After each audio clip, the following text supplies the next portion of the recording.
ഒരിക്കൽ ഞാൻ വിശ്വാസത്തിൽ വന്ന സമയത്ത് ഒരു ക്ഷേത്രത്തിൻ്റെ സൈഡിൽ കൂടെ പോകാം.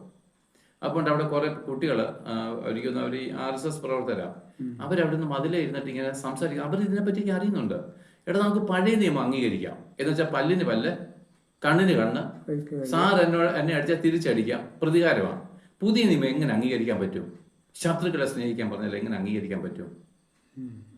അപ്പൊ ഇത് അവർക്ക് ഉൾക്കൊള്ളാൻ പറ്റുന്നത് കാരണം എന്താണ്? ദൈവം നമ്മൾ ഇങ്ങനെ സിമ്പിളായിട്ട് സ്നേഹിച്ചപ്പോൾ മനുഷ്യനെ ഉൾക്കൊള്ളാൻ പറ്റിയില്ല. എന്നാലും എന്തേലും ഒന്ന് കൊടുക്കണ്ടേ? വേണ്ടേ? എന്തേലും ഒന്ന്. പക്ഷെ എന്തേലും ഒന്നും നമ്മൾ കൊടുക്കണ്ട. സൗജന്യം, തികച്ചും സൗജന്യം. എന്തേലും ഒന്ന് കൊടുക്കണം എന്ന് പറയാൻ നമ്മുടെ കുങ്ക. ഇപ്പൊ ഞാൻ സാറിന് രാവിലെ ഒരു ഗിഫ്റ്റ് കൊണ്ടുവന്നു. അതൊരു വില പിടിച്ചുള്ള സാധനം.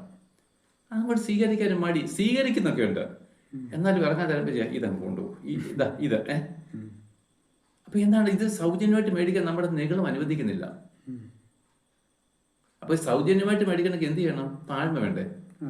അപ്പൊ പ്രതിഫലം കൊടുക്കാതെ ഒന്നും നമ്മൾ ആഗ്രഹിക്കുന്നില്ല.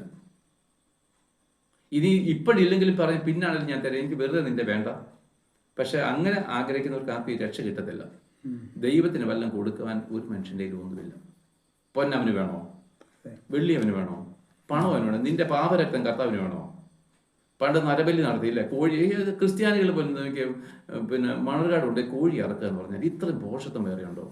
യേശുക്രിസ്തുവിനെ അറിയാത്ത ഇതുപോലൊരു ജാതി വേറെയുണ്ടോ? അതുകൊണ്ട് ഹിന്ദുക്കളും മുസ്ലിങ്ങളും ഒക്കെ ആയിരക്കണക്കിന് 10,000-കണക്കിന് യേശുക്രിസ്തുവിലേക്ക് വരുമ്പോൾ ഇവിടുത്തെ പാരമ്പര്യ ക്രിസ്ത്യാനികൾ ഇതിനെതിരെ തിക്കുക. യഹൂദന്മാർക്ക് പറ്റിയതുപോലെ അവർ കോഴി അറുത്തും ബലി കഴിച്ചും ദൈവമല്ലാതിനെ ആരാധിച്ചും നശിച്ചു പോകും.